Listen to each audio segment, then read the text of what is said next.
I sat frozen as the lawyer announced my sister would receive $13 million from our grandfather's estate. My parents nodded approvingly, then turned to me with cold eyes. "You can go earn your own," they said flatly. Before I could respond, Grandpa's personal lawyer stood up. "There's a separate addendum for Germaine," he announced.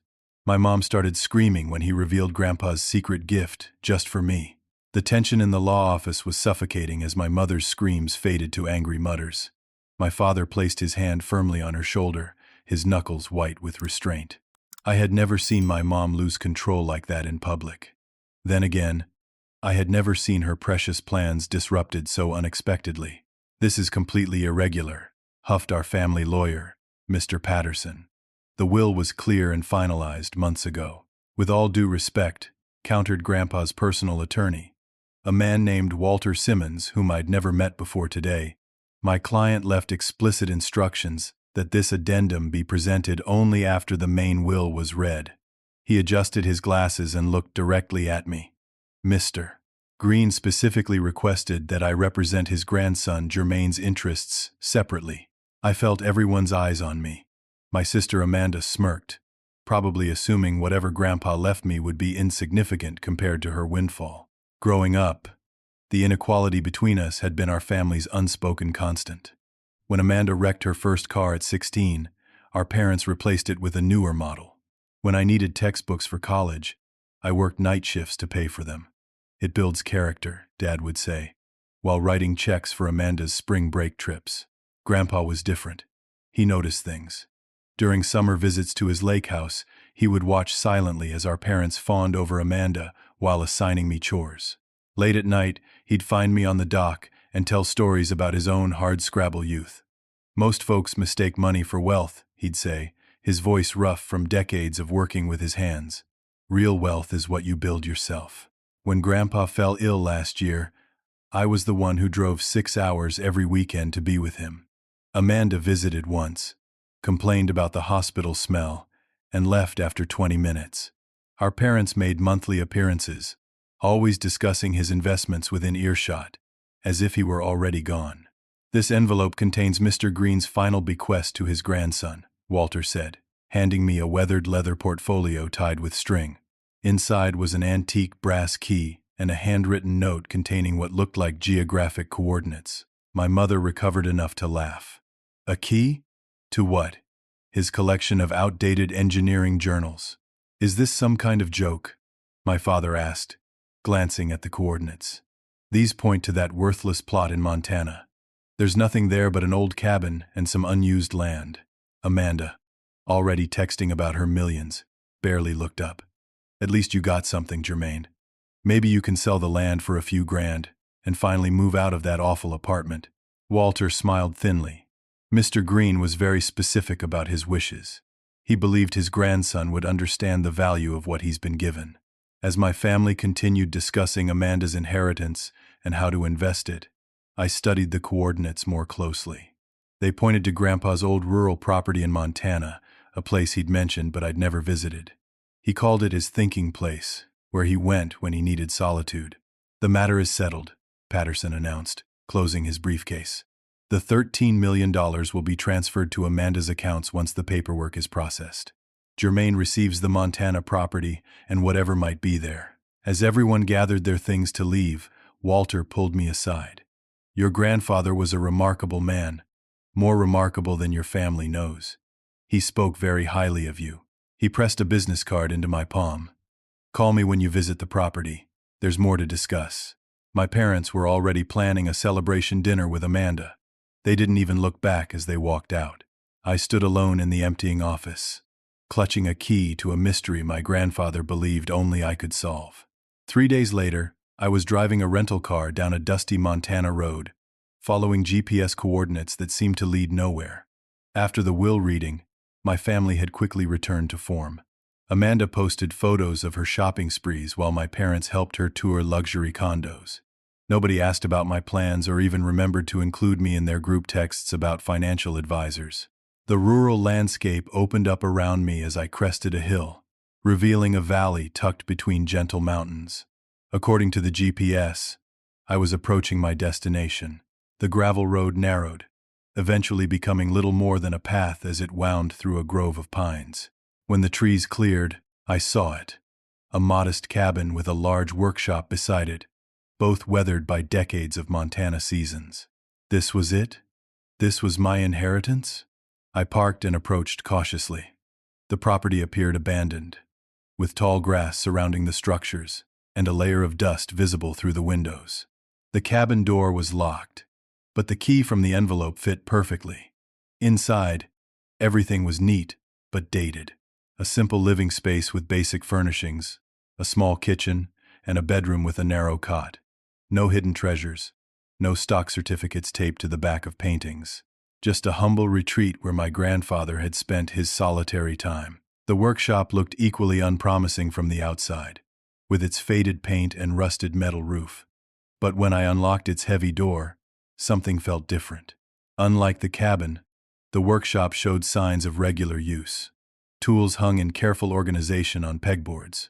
Work tables lined the walls, their surfaces clean despite years of use. A large generator sat in one corner, connected to what looked like custom electrical systems. As I explored further, I noticed a seam in the concrete floor partially hidden under a workbench. Pulling the bench aside revealed a trapdoor with another keyhole. The brass key fit this lock too, turning with a satisfying click. Below was an underground room that took my breath away.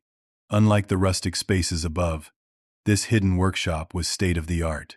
Computer equipment, specialized tools, and what appeared to be prototypes of various devices filled the space. One wall was covered entirely with technical drawings and equations. In the center stood a machine unlike anything I'd seen before, approximately the size of a refrigerator, with intricate components visible through clear panels. Against the far wall, a heavy safe bore the same keyhole pattern. Inside, I found dozens of leather-bound journals, carefully dated across 50 years, and a thick folder of patent applications.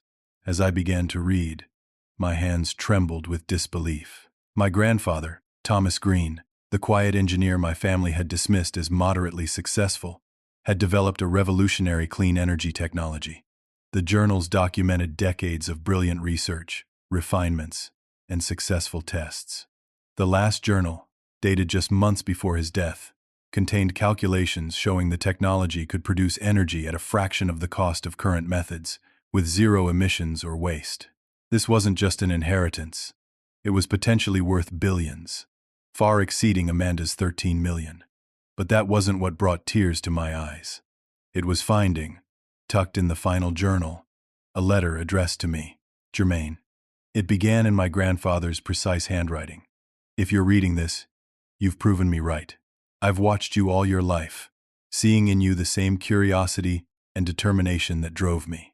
While others in our family chased money, you sought understanding. They wanted comfort. You wanted growth. I kept this technology secret for years, not because it doesn't work, but because it works too well. The wrong hands would bury it to protect existing energy interests, or weaponize it for purposes I never intended. I needed someone who would understand its true value, someone who would use it wisely. You are my intellectual heir, Germain. Not because we share blood, but because we share vision. The patents are filed but incomplete. I've left the final steps for you to complete, proof that you understand what I've created. Everything you need is in these journals, and in your own mind. The world needs this technology, but it needs the right steward more. That's you, son. Trust yourself. And trust Walter Simmons. He's been my friend and legal advisor for 40 years. Your grandfather, Thomas. I sat on the workshop floor until night fell, reading journal after journal by the light of a battery lamp.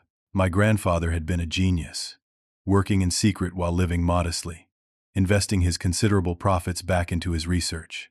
And he had chosen me to carry on his legacy, not because I was his grandson, but because he believed I shared his values.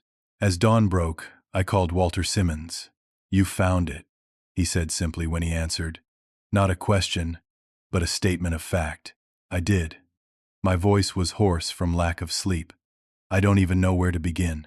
Begin by doing exactly what your grandfather would have done, Walter advised. Secure the intellectual property first. Then we can discuss next steps. As I locked up the workshop and headed back to the cabin, I felt both the weight of responsibility and the lightness of purpose. For the first time in my life, someone had seen my true worth. Not just seen it, but invested in it. Whatever came next, I would not let my grandfather down. 2 weeks later, I sat across from Patricia Winters, a patent attorney Walter had recommended. Her office in Bozeman was modest but professional, and her reputation in intellectual property law was anything but small. "These are extraordinary," she said, carefully examining the patent applications I'd brought. "Your grandfather laid the groundwork brilliantly. His provisional patents protect the core technology, but as he noted, there are final elements he left for you to complete." "Can they be secured in my name, as he intended?" I asked. Patricia nodded. "The letter makes his intentions clear, and he named you specifically in the provisional filings as his successor. We'll need to move quickly, though. These innovations could revolutionize multiple industries." We spent hours discussing strategy, timeline, and the steps needed to protect what my grandfather had entrusted to me. By the time I left her office, we had a clear plan to secure the remaining patents under my name while honoring my grandfather's original work. I had taken a leave of absence from my job as a mechanical engineer at a small firm in Ohio. My boss was understanding when I explained it was for family business, though I shared no details about what I'd discovered. Each day, I worked in the underground lab, studying my grandfather's designs, understanding his methodology, and making the refinements needed to complete his vision. One evening, returning to the small motel where I was staying while working at the property, I found Amanda leaning against my door. Well, she drawled, examining her manicured nails. "The prodigal brother, living it up in glamorous Montana. How did you find me?" I asked, unlocking my door without inviting her in. She followed anyway. "Mom and Dad were curious about your sudden vacation. When your boss mentioned family business in Montana, they got concerned." She flopped onto the single chair in the room. "So what's the deal? Did Grandpa leave you some worthless mining rights you're trying to sell?" "Nothing important," I said carefully. "Just taking some time to sort through his things." Amanda's eyes narrowed. She had always been perceptive, especially when someone was hiding something potentially valuable. "That's not what we heard. Dad's golf buddy mentioned you've been meeting with a patent attorney. Pretty expensive move for someone sorting old junk." My stomach tightened. I should have known better than to underestimate our family's social network. "It's complicated. Legal matters." "Cut the crap, Jermaine," she snapped, dropping the casual act. "If there's value in that property, it belongs to the family. Grandpa clearly meant for his estate to benefit all of us, hence my inheritance. Whatever you found should be shared." "That's not what his letter said," I replied, immediately regretting the admission. "Letter?" Amanda sat forward. "What letter?" Before I could backtrack, my phone rang. It was Patricia Winters. I stepped into the bathroom to take the call privately. "Jermaine, we may have a problem," Patricia said without preamble. "Someone representing themselves as your family's attorney contacted our office asking questions about your grandfather's patents. I didn't share any information, but they seemed to already know details that weren't public." My mind raced. Amanda's appearance was no coincidence. "Thanks for the heads up. I'll call you back." When I returned to the room, Amanda was scrolling through my laptop, which I'd foolishly left open on the bed. I snatched it away, but her smug expression told me she'd seen enough. "Clean energy technology," she said. "Worth billions? No wonder you've been hiding out here. Mom and Dad are flying in tomorrow. We're family, Jermaine. We can help you manage this. Like you helped Grandpa?" I shot back. "When was the last time any of you showed genuine interest in his work, or in him as a person rather than a checkbook?" "Don't be dramatic," Amanda dismissed with a wave. "Business is business. Family is family. We're just looking out for our interests." "My interests, you mean? Grandpa left this to me specifically. Not the family. Not you. Me." Amanda's phone chimed with a text. She read it and smiled. "We'll see about that. Dad's already spoken with our attorneys. If Grandpa wasn't in his right mind when he made these arrangements, they could be invalidated." She headed for the door. "Don't do anything rash, brother. We're prepared to be generous if you cooperate." After she left, I immediately called Walter Simmons and explained what had happened. "I was afraid of this," the older attorney sighed. Your grandfather predicted your family might react this way if they discovered the technology's value. That's why he structured his will as he did. He wanted to see who would value what. What should I do? First, secure the property and all documents. Then meet me in my office in Helena tomorrow morning. Bring everything with you, especially the letter. His voice was grave. Your family will move quickly, and so must we. That night, I boxed up all the journals and moved them to a secure storage unit under a different name.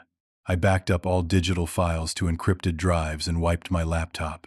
Just before dawn, I did a final sweep of the workshop, making sure nothing crucial remained. As I locked the underground lab, my phone buzzed with an email notification. It was from a private investigator friend of Walter's whom he'd asked to do some digging. The message contained a single screenshot, an email from my father to a senior executive at Titan Energy, one of the largest traditional energy companies in the country. The subject line read, Potential acquisition of green technology. The body of the email made my blood run cold. Our lawyers will have controlling interest secured within 30 days. The initial asking price is reasonable, given the potential to suppress or gradually integrate the technology without disrupting existing market structures. They weren't just trying to claim my inheritance. They were already negotiating to sell it to people who would bury it. Grandpa had been right to keep his work secret, and right to entrust it to me instead of them. As I drove toward Helena, I realized this wasn't just about an inheritance anymore. It was about fulfilling a vision that could change the world, and protecting it from those who would destroy it for profit, even if those people were my own family. The morning sun cast long shadows across the Helena courthouse steps as I followed Walter through the imposing doors. We had spent 3 days preparing for this moment, barely sleeping as we assembled documentation and strategy. Remember, Walter murmured as we approached the courtroom, keep your responses factual and brief. Your family's attorneys will try to provoke an emotional reaction. My family had moved with surprising speed. Just 5 days after Amanda's visit, they had filed an emergency injunction seeking to freeze all assets related to my grandfather's technology and place them under the control of the estate, effectively giving them authority over my inheritance. Inside the courtroom, my parents and Amanda sat behind a table with 3 attorneys from Preston and Lowell, one of the most expensive firms in the region. My mother wore a conservative blue dress that screamed respectable grieving daughter, while my father had aged his appearance with reading glasses he didn't need. Amanda had toned down her usual flashy style for something more demure. Judge Margaret Harlow, a stern woman in her 60s with a reputation for no-nonsense proceedings, called the court to order. Our family lawyer, Mr. Patterson, opened by painting a touching picture of a concerned family worried about an elderly man's mental state in his final days. Thomas Green was a brilliant engineer in his prime, Patterson began, but in his final years he became increasingly paranoid and isolated. He began to exclude family members who had always been close to him, particularly his daughter and son-in-law, who only wanted to help manage his affairs as his faculties declined. I gripped the edge of our table, knuckles white. Walter placed a calming hand on my arm. During this period of decline, he developed an unhealthy attachment to his grandson, Jermaine, who spent an unusual amount of time alone with him during his final months. Shortly after, we discovered Thomas had secretly transferred valuable intellectual property to Jermaine, bypassing normal estate procedures and his own previously established will. Judge Harlow turned to Walter. Your response, counselor? Walter stood, straightening his tie. Your Honor, what opposing counsel describes as paranoia, we characterize as prudence. Thomas Green was of sound mind until his death, as attested by his personal physician, whose affidavit we've submitted. His decision to entrust specific intellectual property to his grandson was documented years before his illness, as these dated and notarized letters clearly show. Walter presented a timeline of documentation showing my grandfather's consistent intent to separate his energy technology from his general estate. Mr. Green made this decision not on his deathbed, but over a decade ago, and reaffirmed it regularly in legal documents our office maintained. The judge reviewed the materials, her expression unreadable. The court will take a 15-minute recess to review these documents. We'll reconvene for initial arguments afterward. In the hallway, my father approached me while our attorneys conferred separately. He looked oddly confident for someone whose case had just been undercut. "This doesn't have to be adversarial, son," he said, using the term of endearment he'd abandoned years ago. "Your grandfather created something valuable. The family simply wants to ensure it's managed properly." "By selling it to Titan Energy?" I asked quietly. His expression flickered. "You've been talking to people you shouldn't trust. Walter Simmons never had your grandfather's best interests at heart. He encouraged Tom's eccentricities." "You mean his refusal to let you control his work?" My father's friendly facade hardened. "You're making a mistake fighting us on this. We can make this very difficult for you." Before I could respond, Walter called me back for a private conference. "They've filed additional motions," he informed me gravely. "They're requesting a psychological evaluation of your grandfather's state of mind during his final year. And they've submitted affidavits from 3 family friends claiming he exhibited signs of dementia." "That's a lie," I protested. "Grandpa was sharp until the end." His doctor confirmed it. "They're also requesting all financial records between you and your grandfather for the past 5 years, suggesting improper influence." The implication was clear. They were painting me as a manipulator who took advantage of an elderly man. The thought made me physically ill. When court reconvened, Judge Harlow announced her initial ruling. The court finds sufficient cause for concern to issue a temporary freeze on all patents and intellectual property related to Thomas Green's energy technology pending further investigation. However, she continued, as Patterson began to smile, "Control will not revert to the estate at this time. The assets will remain frozen but independent until a full hearing can determine Mr. Green's intentions." It wasn't a victory, but it wasn't a defeat either. We had bought time. The discovery process began immediately afterward, with both sides requesting documents, depositions, and expert testimony. My savings dwindled rapidly as I covered legal expenses. Walter had agreed to a reduced rate, but court costs, expert witnesses, and the need for technical consultants strained my finances to breaking point. Meanwhile, Amanda used her inheritance to fund a team of lawyers working around the clock. 2 months into the legal battle, a breakthrough came from an unexpected quarter. Walter's investigator uncovered court records from 8 years earlier, sealed by request but accessible through a specific motion. The documents revealed that my parents had attempted to have my grandfather declared mentally incompetent shortly after he refused to invest in Amanda's 3rd failed business venture, a luxury pet spa that had hemorrhaged money. The petition had been withdrawn when my grandfather threatened to completely disinherit them, but its existence supported our argument that my family had a history of attempting to control my grandfather's assets when he wouldn't voluntarily give them what they wanted. When Walter presented this evidence, my family's strategy shifted. Rather than attacking my grandfather's competence, they began suggesting that I had exaggerated the technology's value and importance. Even if Thomas Green intended his grandson to have these patents, Patterson argued in a motion hearing, the family has a right to ensure the value of the estate is properly assessed. Initial expert review suggests these innovations may be more theoretical than practical. They demanded access to the workshop and all technical documentation. Judge Harlow, recognizing the sensitive nature of potentially valuable intellectual property, appointed an independent technical expert to evaluate the technology instead. Dr. Eleanor West, a professor of engineering from Stanford with expertise in energy systems, spent a week reviewing my grandfather's work. Her assessment, delivered in sealed testimony, apparently shocked the court. While the details remained confidential, Judge Harlow's subsequent ruling required my family to post a substantial bond before continuing their challenge, suggesting the technology's value far exceeded what they had claimed. As the case dragged into its 4th month, I received a call from Walter late one night. "Jermaine, someone from your grandfather's past has come forward. A man named Harold Kemp. He says he was your grandfather's business partner in the 70s, and he has information crucial to our case." Harold turned out to be a gruff, white-haired man in his 80s who still moved with the precision of the engineer he had once been. We met in Walter's office, where Harold explained his history with my grandfather. "Tom and I worked together on early solar technology when nobody thought it would amount to anything," he explained. "We had a breakthrough in '76 that could have changed everything. had a demonstration scheduled for major investors. What happened? I asked. Harold's eyes hardened. The prototype failed catastrophically during the demonstration. Burned out completely, made us look like fools.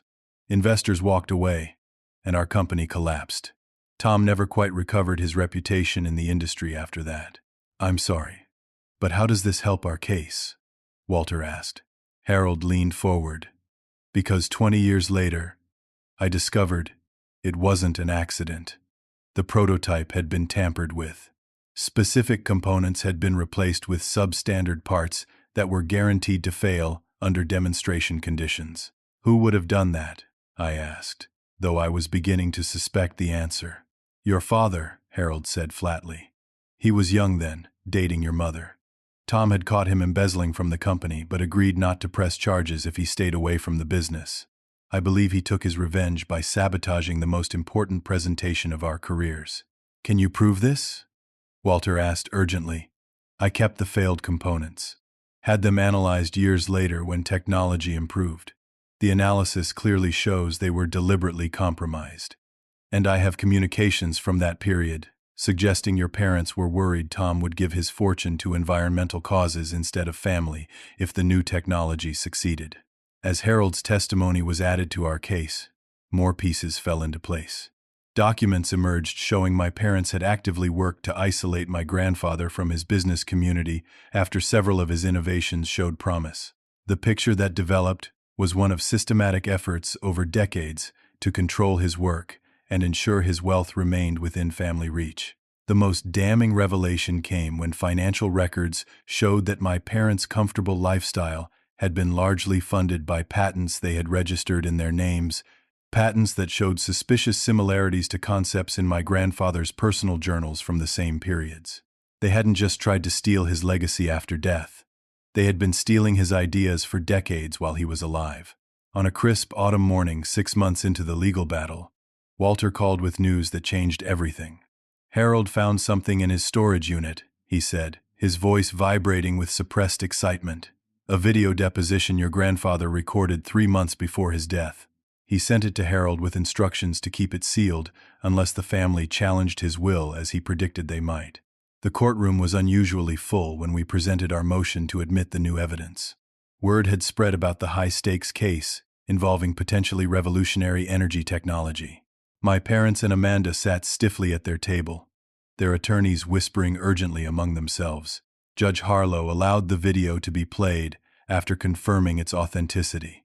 The large monitor at the front of the courtroom flickered to life, and my grandfather's face appeared. Though visibly ill, his eyes were sharp and his voice steady. My name is Thomas Green. I am recording this statement on April 2nd, in the presence of my physician, Dr. James Westerly, who can attest to my sound mind. The camera panned to show a doctor nodding solemnly before returning to my grandfather. I anticipate that after my death, certain members of my family may challenge the distribution of my estate, particularly my decision to leave my energy technology patents and research to my grandson, Germain. I wish to explain my reasoning and provide context that may prove relevant should such a challenge occur. My grandfather shifted slightly, took a sip of water, and continued. For over 50 years, I have worked to develop clean energy solutions that could reduce humanity's dependence on fossil fuels. During that time, I have faced opposition not just from industry competitors, but from within my own family. What followed was a methodical, detailed account of decades of manipulation, theft, and sabotage. My grandfather had documented everything, from my father's sabotage of the early prototype that Harold had mentioned to systematic efforts to isolate him from potential investors and partners. My daughter and her husband, he continued, his expression pained but resolute, have repeatedly attempted to gain control of my work, not to further it, but to suppress or sell it to traditional energy interests. On 3 separate occasions, they attempted to have me declared mentally incompetent when I refused their demands for funding or control. The courtroom was utterly silent as he detailed specific incidents, dates, and witnesses. Most devastating was his revelation that my parents had indeed stolen several of his earlier innovations, patenting them in my father's name after gaining access to his workshop during family visits. I structured my will as I did for a specific purpose. my grandfather explained. The $13 million left to my granddaughter, Amanda, represents the approximate value of the patents and innovations appropriated from me over the years.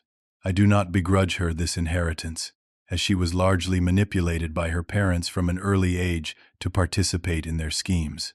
My sister's sharp intake of breath was audible throughout the courtroom.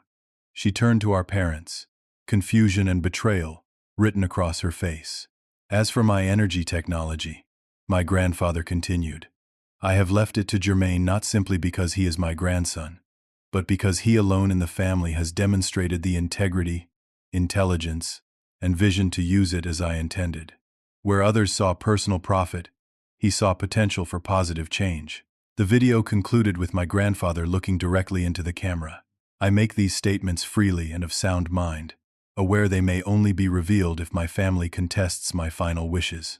I hope for their sake such a revelation proves unnecessary, but I have learned through painful experience to prepare for the worst while hoping for the best. The silence that followed was profound.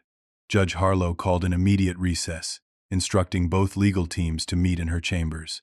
My parents sat frozen, white-faced, as their attorneys gathered their materials. In the hallway outside, Amanda confronted our parents. Is it true? She demanded, her voice shaking. Did you steal from Grandpa? Was my inheritance just compensation for theft? It's complicated, sweetie, my mother began, reaching for her arm. Your grandfather was becoming increasingly difficult in his old age. We were protecting the family interests. By sabotaging his work? By stealing his patents? Amanda's voice rose. You told me he didn't believe in me, that he thought I wasn't smart enough to handle business matters. Was that a lie too? We were building a legacy for you, my father insisted. Thomas was willing to throw away opportunities on idealistic nonsense. We were pragmatic. You were thieves, Amanda said, the words falling like stones between them. She turned to me, tears in her eyes. Did you know about what they did? Not until recently, I answered truthfully. I knew something wasn't right, but not the extent of it. She nodded once, sharply, then walked away from all of us. When negotiations resumed in the judge's chambers, the dynamic had shifted dramatically. My family's attorneys, now aware of the depth of evidence against their clients, advised settlement. By day's end, Walter emerged with terms that exceeded our hopes. All challenges to my inheritance would be withdrawn. The technology patents would remain solely in my name, as my grandfather intended.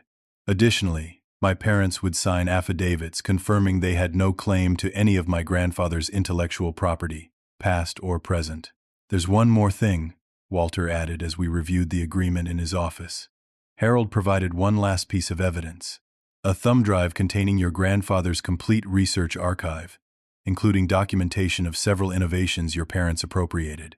With this, you could potentially file claims against the patents registered in your father's name. I stared at the small device, feeling the weight of possibility it represented. I could potentially recover millions more and expose my parents' actions publicly. The thought was tempting, particularly after months of their aggressive legal maneuvers. But something my grandfather had said in the video stayed with me. He hadn't wanted revenge. He had wanted his work to matter, to help create a better future. More litigation would only delay that vision. Let's set that aside for now, I told Walter. The settlement gives us what we need to move forward with the technology. That's what Grandpa would want us to focus on. Walter nodded, a small smile suggesting he'd expected this response. Your grandfather chose well, he said simply. As I left his office that evening, I found Amanda waiting by my car. Her eyes were red-rimmed, her usual confidence absent. I didn't know, she said without preamble, about what they did to Grandpa. All these years, they told me he favored you because you were a man, or because you were interested in engineering like him. They said he thought I was frivolous and irresponsible. He never said that, I told her gently. He worried that you were being influenced by them, that they were shaping you to continue their patterns. She looked away, blinking rapidly. They told me this lawsuit was about fairness, about you trying to cheat the family. I believed them because I always believed them. Her laugh was bitter. Even when I knew they lied about other things, I never thought they'd lie to me about something this important. I wasn't sure what to say. The divide between us had seemed unbridgeable for so long. "What will you do with the technology?" she asked after a moment. "What Grandpa intended. Develop it. Make it accessible. Try to change how we think about energy." She nodded, seeming to make a decision. "I want to help," she said. "Not with the technical side, obviously, but I do have a business degree, even if I've never used it properly. And $13 million to invest." Her offer caught me completely off guard. "You'd invest in this? After everything?" "Especially after everything." She met my eyes directly. "I need to figure out who I am without their influence. And I think Grandpa would like it if we worked together." For the first time in years, perhaps the first time ever, I saw my sister clearly. Not as the favored child or my parents' ally, but as someone who had been manipulated as surely as my grandfather had been betrayed. "We should talk about it," I said. "Maybe over dinner?" Her smile was tentative, but real. "I'd like that." Despite the settlement agreement, my parents refused to sign the final documents. Their attorneys withdrew from the case, citing irreconcilable differences with the clients regarding legal strategy, but my parents quickly retained a smaller, more aggressive firm willing to continue the fight. "They're desperate," Walter explained as we prepared for the trial that now seemed inevitable. "The video deposition damaged their case severely, but they're hoping to appeal to the judge's emotions rather than legal merits." The trial began in early December, with national media covering what had become known as the green energy case. The technology's potential had attracted attention from environmental groups, energy industry analysts, and technology publications. Each morning, I walked through a gauntlet of reporters to reach the courthouse steps. My parents' new strategy quickly became apparent. Rather than attacking my grandfather's competence directly, they positioned themselves as caring parents concerned about family unity. Their attorney, Randall Meeks, painted me as the divisive force. "This case, at its heart, is about a family torn apart by greed," he told the packed courtroom in his opening statement.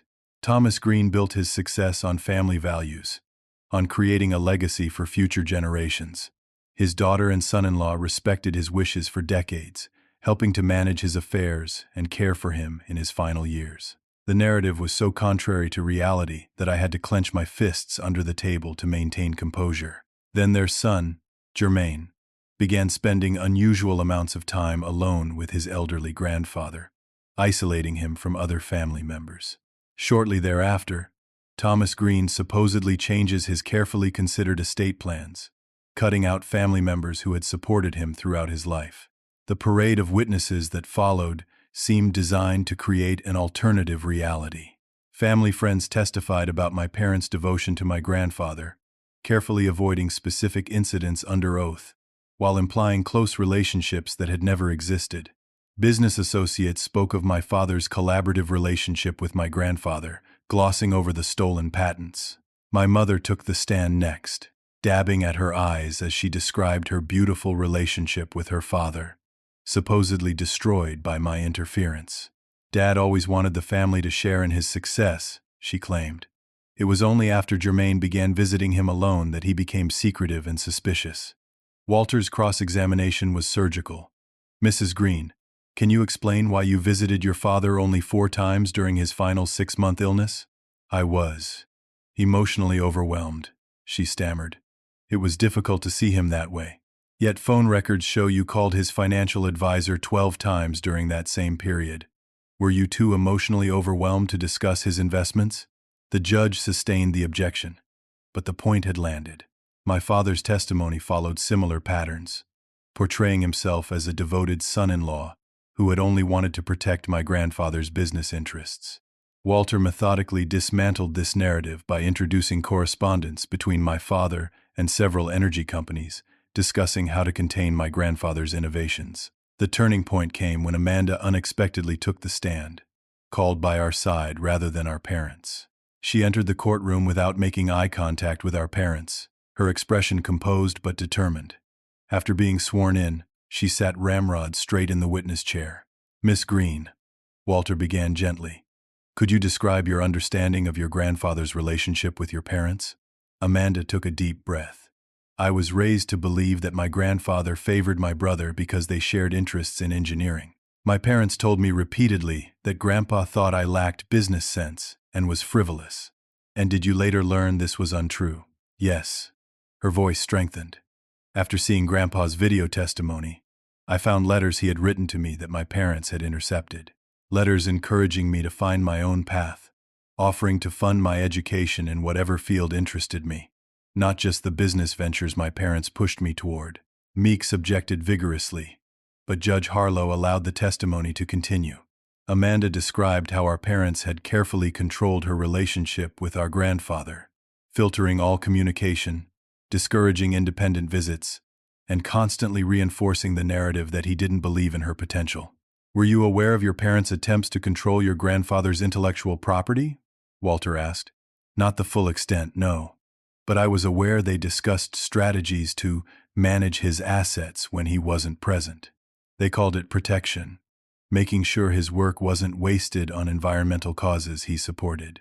When Meeks began cross-examination, his approach was immediately hostile.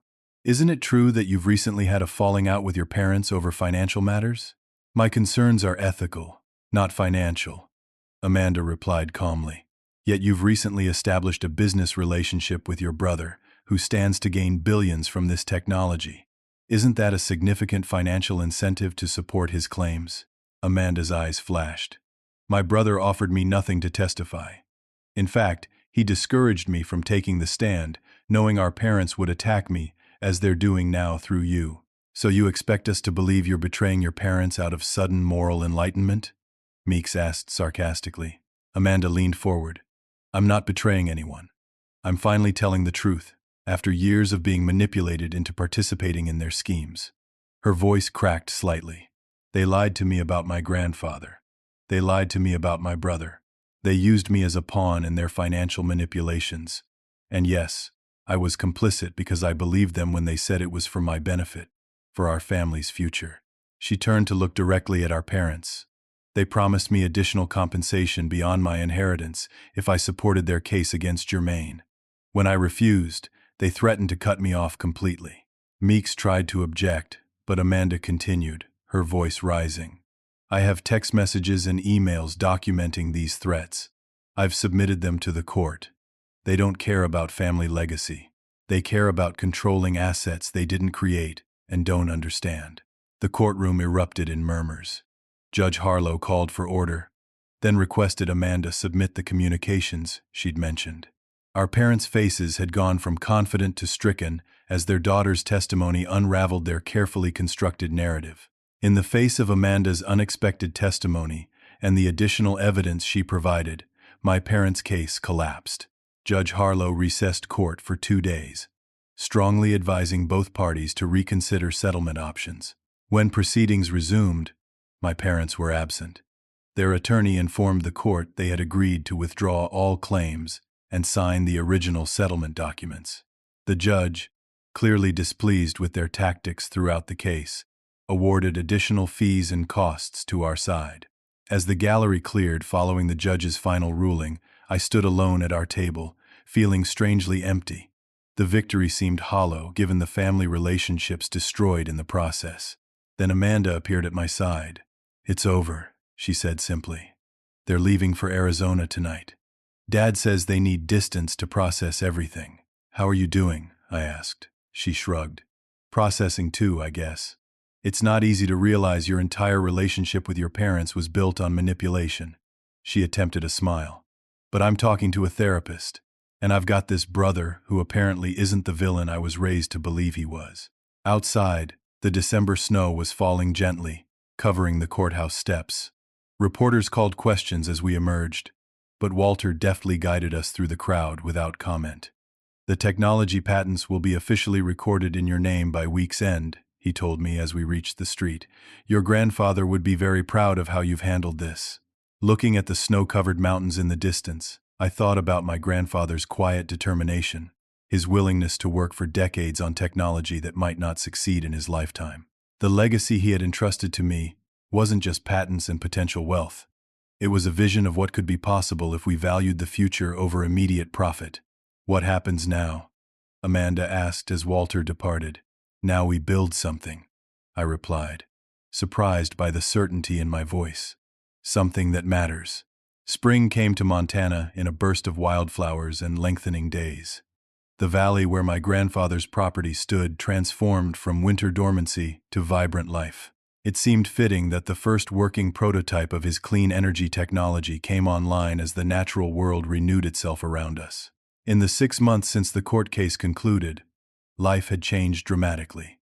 I had officially established Green Energy Solutions, using a combination of private investment and strategic partnerships to develop the technology without surrendering control.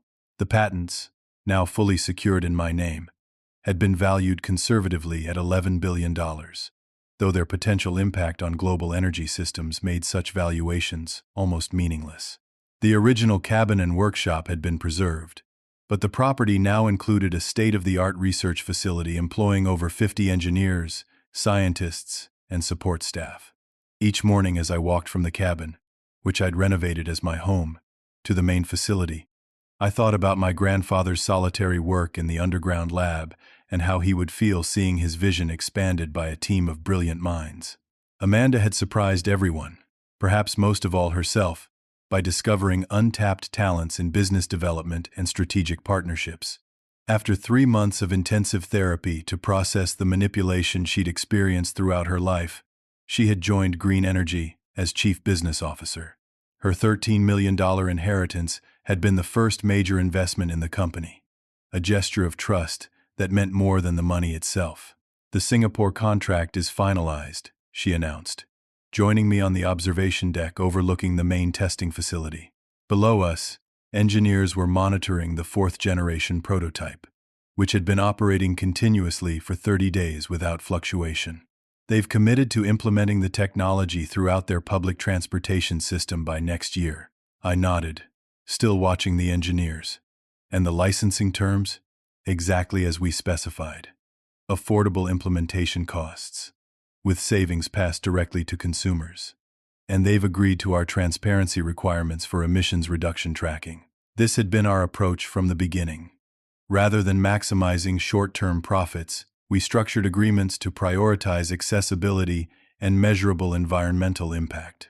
Some investors had balked at leaving money on the table, but we remained firm. This technology wasn't just a business opportunity, it was a chance to fundamentally change humanity's relationship with energy. Have you heard from them? Amanda asked quietly, knowing without elaboration who I meant. I shook my head. Our parents had maintained their distance, settling in Arizona, without making any attempt at reconciliation. The last we'd heard, through mutual acquaintances, they had joined a country club and were telling a revised version of family history that positioned them as supportive parents whose children had been led astray by my grandfather's eccentricity. It's probably better this way, Amanda said, though her expression suggested she was still working through the complex emotions of that severed relationship. Dr. Marshall says I need to accept that they may never acknowledge what they did or how it affected us. Dr. Marshall was Amanda's therapist, who had helped her recognize patterns of manipulation and begin the difficult process of rebuilding her sense of self apart from our parents' influence. The change in her over these months had been remarkable. The superficial, status-conscious persona she had adopted to please our parents had given way to a more authentic version of herself. Perceptive, principled, and surprisingly funny, when not trying to maintain the perfect daughter image. Walter's arriving this afternoon, I told her, changing the subject. He's bringing Harold for the foundation launch. The Thomas Green Foundation had been established with 20% of the company's equity dedicated to supporting innovative clean energy research and education programs for underprivileged students interested in environmental science. Its official launch that evening would bring together scientists, educators, and environmental advocates from across the country. I still can't believe Harold kept Grandpa's backup research all these years, Amanda mused. If he hadn't, Mom and Dad might have succeeded in burying everything. Harold Kemp had become a regular visitor to the facility, his engineering expertise still sharp despite his advanced age. He often told stories about his early work with our grandfather, filling in the human details of a partnership that had been decades ahead of its time. That evening, As I stood addressing the gathered guests at the foundation launch, I caught sight of Harold in the front row, his eyes bright with unshed tears as I outlined the foundation's mission. Beside him sat Walter, who had become not just a legal advisor but a trusted friend. Amanda stood at my side, her presence a reminder that family bonds could be rebuilt, even after betrayal. My grandfather believed that true innovation isn't measured by profit margins, but by positive impact, I concluded. He worked for decades in isolation, not because he didn't value collaboration, but because he understood that sometimes the most valuable ideas need protection until they're ready to be shared. The Thomas Green Foundation will ensure that the next generation of innovative thinkers has the support and resources they need without compromising their vision or integrity. The applause was gratifying, but more meaningful was the quiet nod Harold gave me as I stepped away from the podium. His approval, like my grandfather's trust, was something earned rather than given.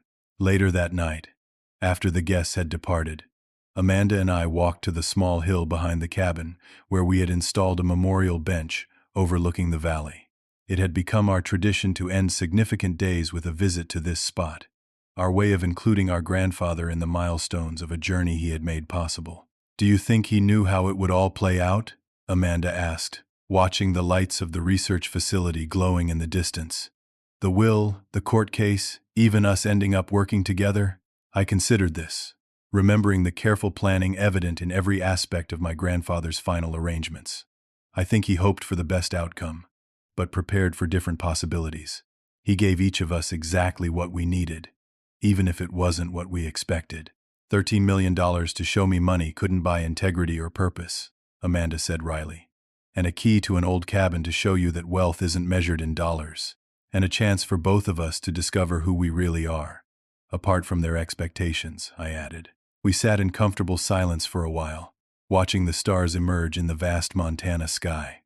The technology humming in the facility below us would eventually help reduce carbon emissions by millions of tons annually, enable energy independence for communities around the world, and fundamentally change how humanity powered its future. But in that moment, I thought the greatest gift my grandfather had left was the chance to rebuild what family could mean, based on shared values rather than blood ties or obligation. 2 weeks later, a letter arrived from our parents. It was brief, unapologetic, and predictable in its request for family reconciliation now that the unfortunate legal misunderstanding had been resolved. Reading between the lines, it was clear they had recognized the scale of opportunity they had lost and were attempting to find a way back in. Amanda read it over my shoulder, then took it gently from my hands and placed it in the cabin's fireplace. "Some bridges stay burned," she said simply. "And that's okay." The fire consumed the letter quickly, the flames illuminating the framed photo on the mantel. My grandfather in his workshop, sleeves rolled up, smiling slightly at the camera as he worked on an early prototype. Beside it stood a newer photo of the entire green energy team gathered outside the research facility, with Amanda and me in the center, surrounded by the brilliant minds now carrying the vision forward. In the end, I understood that my grandfather's true legacy wasn't the technology itself, valuable as it was. It was the lesson that wealth isn't what you're given, but what you build, not just in material terms but in relationships, purpose, and positive impact. Sometimes, the greatest inheritance isn't something you receive, but something you earn through your own choices and efforts. As I stood by the fire watching the last of my parents' letter turn to ash, I felt a sense of peace replace the anger and hurt that had driven me for so long. We had built something meaningful from what could have been merely a bitter family dispute. And in doing so, we had honored my grandfather's final gift, the chance to become the people he always believed we could be. Did you ever experience a moment when family expectations collided with your own sense of purpose? How did you navigate that challenging crossroads? If this story resonated with you, please comment below with your thoughts. And if you found value in this journey of betrayal, discovery, and redemption, please like this video, subscribe to our channel for more authentic stories, and share it with someone who might need to hear that sometimes the most valuable inheritance isn't money, but the courage to forge your own path. Thank you for joining me on this journey, and I wish you the wisdom to recognize your true worth even when others fail to see it.